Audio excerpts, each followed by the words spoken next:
Assalamualaikum warahmatullahi wabarakatuh. Menjawab pertanyaan yang ketiga yang diajukan kepada kami terkait dengan bentuk pertanyaannya, jika suami tidak sholat apakah istri wajib minta cerai?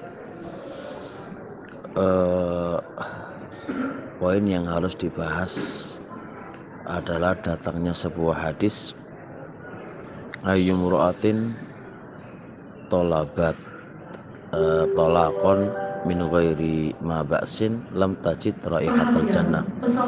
Perempuan mana saja yang dia meminta cerai tanpa ada sebab syar'i, maka dia tidak akan mendapatkan baunya surga. Di dalam hadis ini menunjukkan bahwasanya ada dua hukum. Hukum yang pertama, jikalau dia meminta cerai tanpa ada sebab syar'i, maka berarti tidak mendapatkan baunya surga. Tapi kalau dia memintanya karena sebab syar'i, maka berarti hukum itu keluar dari situ. Para ulama memberikan penjelasan terkait dengan hukum meminta cerai itu ada 5 hukum. Ada minta cerai yang itu hukumnya wajib, ada minta cerai itu hukumnya sunnah, ada minta cerai hukumnya haram, ada minta cerai hukumnya makruh, hukum cerai minta hukumnya itu mubah. Ringkas saja terkait dengan pertanyaan, mintanya cerai dikarenakan suami itu tidak sholat, ini bisa jadi permintaan itu, minta cerai itu bisa jadi hukumnya wajib.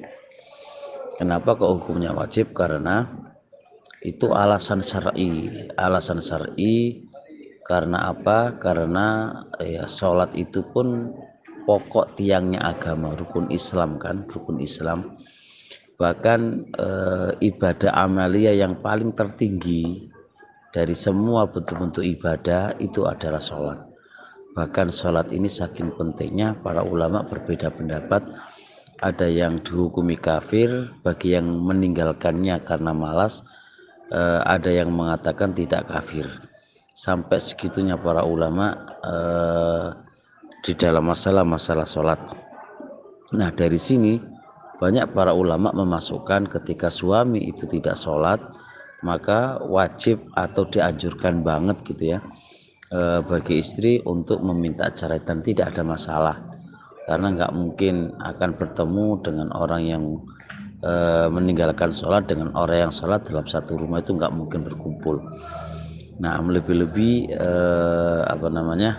orang kalau tidak sholat itu ya pasti semua kemungkaran itu akan dia lakukan, karena pokoknya adalah sholat.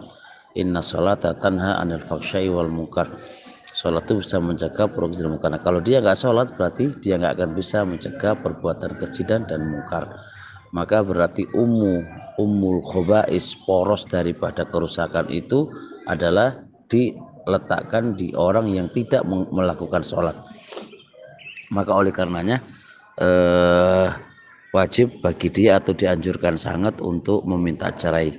Tapi tidak ragu lagi ya, setelah adanya nasihat, setelah adanya nasihat yang baik, setelah adanya diskusi dan seterusnya. Nah, kalau kiranya sudah dinasihatin dan tidak bisa berubah dan memang kayak begitu keadaannya, maka baik bagi dia dan bagus bagi dia untuk meminta cerai.